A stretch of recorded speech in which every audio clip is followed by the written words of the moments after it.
வணக்கம் and welcome to delight cinemas. இன்னைக்கான இந்த அப்டேட்ஸ் வீடியோவில் ஃபஸ்ட்டு நம்ம பார்க்க போகிற அப்டேட் எந்த படத்தை பற்றி அப்படின்னு பார்த்தீங்கன்னா, ஆக்டர் தனுஷ் நடிச்சிருக்கிற குபேரா. ஸோ குபேரா படம் இந்த வாரம் வர வெள்ளிக்கிழமை 20ஆம் தேதி தியேட்டர்ஸில் ரிலீஸ் ஆக போகுது. நேற்று பார்த்தீங்கன்னா மூவி டீம் படத்தோடைய அஃபிஷியல் ட்ரெய்லர் ரிலீஸ் பண்ணியிருந்தாங்க. ஸோ நீங்கள் குபேரா ட்ரெய்லர் பார்த்துட்டிங்களா, எப்படி இருந்துச்சு அப்படிங்கிறத கமெண்ட் செக்ஷனில் சொல்லுங்கள். பெரிய அளவில் ஸ்டோரியை ரிவீல் பண்ணாத அளவுக்கு தான் ட்ரெய்லர் கட் வந்து ரெடி பண்ணி ரிலீஸ் பண்ணியிருக்காங்க. ஸோ இந்த படத்தை பொறுத்த வரைக்கும் மணி, பவர், பாவர்ட்டி இது மூணுத்தையும் பேஸ் பண்ண ஒரு படமாக இருக்க போகுது அப்படிங்கிறது தெளிவாக தெரியுது. இந்த படத்தோடைய ஸ்டோரி நாகார்ஜுனா அவர்கிட்ட தான் ஸ்டார்ட் ஆகிற மாதிரி இருக்கும்னு நினைக்கிறேன். அந்த தனுஷ் வந்து இந்த படத்தில் பெக்கரா நடிச்சிருக்காரு. ஸோ ஏதோ ஒரு காரணத்துக்காக ஒரு பர்பஸ்க்காக நாகார்ஜுனா தனுஷை பயன்படுத்திக்கிறாரு அப்படிங்கிறது தெளிவாக தெரியுது. அது எக்ஸாக்டாக எதுக்காக அப்படிங்கிறது படம் பார்த்தா தான் தெரிய வரும். ஸோ ட்ரெய்லரில் பார்த்தீங்கன்னா தனுஷோடைய லுக்கே வந்து கம்ப்ளீட்டாக மாற்றி விட்டுறாரு. மேபி தனுஷ்க்கு ஒரு புது ஐடென்டிட்டி கொடுத்து ஒரு ஃபேக் பிஸ்னஸ் மேன் மாதிரி கூட வந்து இவர் கிரியேட் பண்ணலாம். கண்டிப்பாக அது பணத்துக்காக தான் இருக்கும். ஸோ நாகார்ஜுனா ஒரு ஐடியா பண்ணி பிளான் பண்ணி தனுஷை உள்ளே கொண்டு வராரு. ஆனால் தனுஷ் உள்ளே வந்ததுக்கப்புறமா அவர் வேற ஏதோ ஒரு சம்பவத்தை பார்த்து விட்டுறாரு அப்படின்னு நினைக்கிறேன். ஸோ அதுலேருந்து இவங்களுக்குள்ள கேட் அண்ட் மவுஸ் கேம் அப்படிங்கிறது கிரியேட் ஆகுது. அதுக்கடுத்து தனுஷ் அவருடைய ஓன் பிளானை எக்ஸிக்யூட் பண்ணுற மாதிரி தெரியுது. குபேரா ஆடியோ லான்ச்சில் தனுஷ் வந்து ரொம்பவே கான்ஃபிடென்ட்டாக பேசியிருக்காரு. கண்டிப்பாக இந்த குபேரா படம் உங்கள் எல்லாருக்குமே வந்து பிடிக்கும், இந்த காலத்துக்கு ரொம்ப தேவையான ஒரு படம் அப்படின்னுமே சொல்லியிருந்தாரு. அண்ட் டேரக்டருமே வந்து பார்த்தீங்கன்னா இந்த படம் வந்து டிஃப்ரெண்ட்டான ஒரு படமாக இருக்கும் அப்படிங்கிற மாதிரி சொல்லியிருக்காரு. ஸோ ஸ்க்ரீன் பிளே என்கேஜிங்காக இன்ட்ரெஸ்டிங்காக இருந்துச்சுன்னா கண்டிப்பாக ஒரு வெற்றி படமாக அமையறதுக்கு வாய்ப்புகள் இருக்குது. எப்படி இருக்க போகுது அப்படிங்கிறது இன்னும் கொஞ்ச நாள்ல இந்த வாரம் எண்டில் வந்து நமக்கு தெரிய வரும்.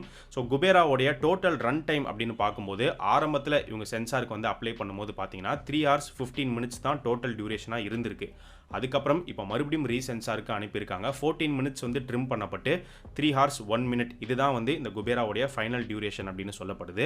படத்துக்கு யூஏ சர்டிஃபிகேட் கொடுத்துருக்கிறதாவும் நியூஸ் இருக்கு. வடசென்னை 2க்கான அப்டேட்டை தனுஷ் குபேரா ஆடியோ லான்ச்சில் சொல்லியிருந்தாரு. ரொம்ப வருஷமாக நீங்கள் கேட்டுக்கிட்டு இருக்கீங்க, ஸோ அடுத்த வருஷம் ஸ்டார்ட் பண்ணிடலாம் அப்படின்னு. இப்போ அதே வடசென்னை 2 வந்து வெற்றிமாறன் இன்னொரு ஈவெண்ட்டில் ரீகன்ஃபார்ம் பண்ணியிருக்காரு. தனுஷ் சொன்ன அந்த ப்ராஜெக்ட் வந்து ஸ்டார்ட் பண்ணுறோம், சொன்னபடியே ஆரம்பிக்கிறோம் அப்படிங்கிறத ரீகன்ஃபார்ம் பண்ணியிருக்காரு. ஸோ அடுத்த வருஷம் 2026 அன்புவின் எழுச்சியை வந்து நம்ம பார்க்க போகிறோம். வாடிவாசல் என்னதான் ப்ரோ ஆச்சு அப்படின்னு கேட்டிங்கன்னா, இருக்குது ஆனால் இல்லை அப்படிங்கிற நிலைமையில தான் வாடிவாசல் இப்போ இருக்குது. ஏன்னா ஒவ்வொரு நாளும் அப்படி தான் நியூஸ் வந்துட்டு இருக்கு. ஸோ ஒரு பக்கம் பார்க்கும்போது வாடிவாசல் கண்டிப்பாக இருக்குது, எடுக்க போகிறாங்க அப்படிங்கிற மாதிரி சொல்லப்படுது. இன்னொரு பக்கம் பார்த்தீங்கன்னா இல்லை வாடிவாசல் வந்து ட்ராப் ஆயிடுச்சு அப்படிங்கிற நியூஸும் வந்துட்டு இருக்கு. வாடிவாசல் பிளான் பண்ணபடி இப்போ இந்த வருஷம் ஸ்டார்ட் பண்ணிட்டாங்கன்னா ஓகே. ஆனால் ஒருவேளை இந்த படம் ட்ராப் ஆக போகுது அப்படின்னா சூர்யா வந்து வேற ஒரு ப்ராஜெக்டை கலைப்புலி தானுக்கு பண்ணி கொடுப்பாரு அப்படிங்கிற ஒரு நியூஸ் இருக்கு. இப்போதைக்கு சூர்யா வந்து சூர்யா 46 ப்ராஜெக்ட்ல நடிச்சிட்டு இருக்காரு, ஷூட்டிங் போயிட்டு இருக்கு. அடுத்த வருஷம் சம்மர்ல இந்த படம் வந்து ரிலீஸ் ஆக போகுது. இந்த படம் முடிச்சுட்டு அதுக்கு அடுத்து சூர்யா 47 வந்து பார்த்தீங்கன்னா மேபி மலையாளம் டைரக்டர் ஜித்து மாதவன் அவருடைய இயக்கத்தில் சூர்யா நடிக்கிறதுக்கு வாய்ப்புகள் இருக்குன்னு ஒரு டாக் வந்து போயிட்டு இருக்கு. இது இன்னும் கன்ஃபார்ம்டு கிடையாது. ஸோ ரொமான்சம், ஆவேசம் 2 சூப்பரான படங்கள் கொடுத்த ஜித்து மாதவன் அவர் அடுத்து பார்த்தீங்கன்னா மோகன்லால் வச்சு படம் பண்ண போறாரு அப்படிங்கிற மாதிரி தான் முன்னாடியே நியூஸ் வந்தது. ஆனால் இன்னும் அந்த ப்ராஜெக்ட் வந்து ஸ்டார்ட் பண்ண மாதிரி தெரியல, ஃபைனலைஸ் ஆன மாதிரியும் தெரியல. ஒருவேளை அந்த ப்ராஜெக்ட் ட்ராப் ஆயிடுச்சா இல்லை டிலே ஆகுதா அப்படிங்கிறத வெயிட் பண்ணி தான் பார்க்கணும். ஏன்னா மோகன்லால் எடுத்துக்கிட்டோம் அப்படின்னா இந்த வருஷம் செப்டம்பர் மாதம் திருஷ்யம் 3 ஷூட்டிங்கில் போய் ஜாயின் பண்ணிடுவார் அப்படின்னு நியூஸ் வந்திருக்கு. எல்லாருமே எதிர்பார்த்துட்டு இருக்கிற ஒரு கன்க்ளூஷன் வந்து திருஷ்யம் 3 பயங்கரமான எக்ஸ்பெக்டேஷன்ஸ் இருக்கு. ஸோ இப்போ பார்த்தீங்கன்னா திருஷ்யம் 3க்கான ப்ரீ ப்ரொடக்ஷன் ஒர்க் வந்து ஃபுல் ஸ்விங்கில் போயிட்டு தான் இருக்கு. ஸோ செப்டம்பரில் ஷூட் ஆரம்பிச்சாங்கன்னா எனக்கு தெரிஞ்சு 2 மாதத்துக்குள்ளே ஃபாஸ்ட்டாக எடுத்து முடிச்சிருவாங்க அப்படின்னு நினைக்கிறேன். ஸோ அடுத்த வருஷம் ஜனவரி பிப்ரவரிக்குள்ளே படம் ரிலீஸே ஆகிடலாம். ஆனால் சில பேர் பார்த்தீங்கன்னா அடுத்த வருஷம்லாம் இல்லை, இந்த வருஷம் எண்டு கிறிஸ்மஸ் ஸ்பெஷலாகவே படத்தை கொண்டு வர மாதிரி பிளான் பண்ணுறாங்க அப்படின்னு சொல்கிறாங்க. அது எந்த அளவுக்கு உண்மை அப்படிங்கிறது தெரியல. அவ்வளோ ஃபாஸ்ட்டாக எடுத்து முடிச்சிருவாங்களா ப்ரோ அப்படின்னு கேட்டிங்கன்னா வாய்ப்புகள் இருக்குது.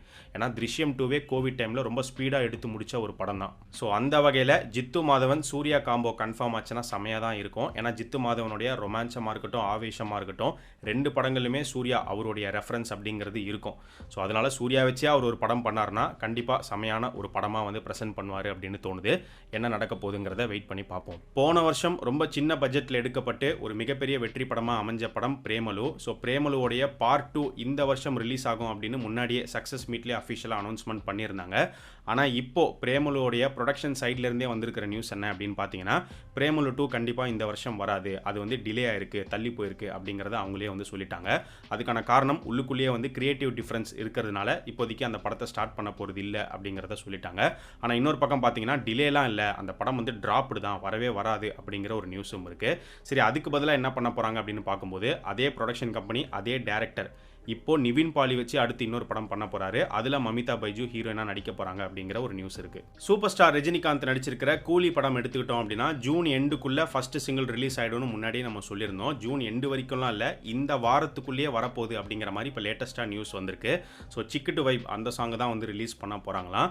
அண்ட் இதுக்கான அனௌன்ஸ்மெண்ட் சீக்கிரமே நம்ம எதிர்பார்க்கலாம் அப்படின்னு நினைக்கிறேன். சாங் ரிலீஸை பொறுத்த வரைக்கும் எனக்கு தெரிஞ்சு இந்த வாரம் எண்டில் ஃப்ரைடே சாட்டர்டே சண்டே இந்த 3 நாளில் ஏதாவது ஒரு நாளில் ரிலீஸ் ஆகிறதுக்கு வாய்ப்புகள் இருக்குது.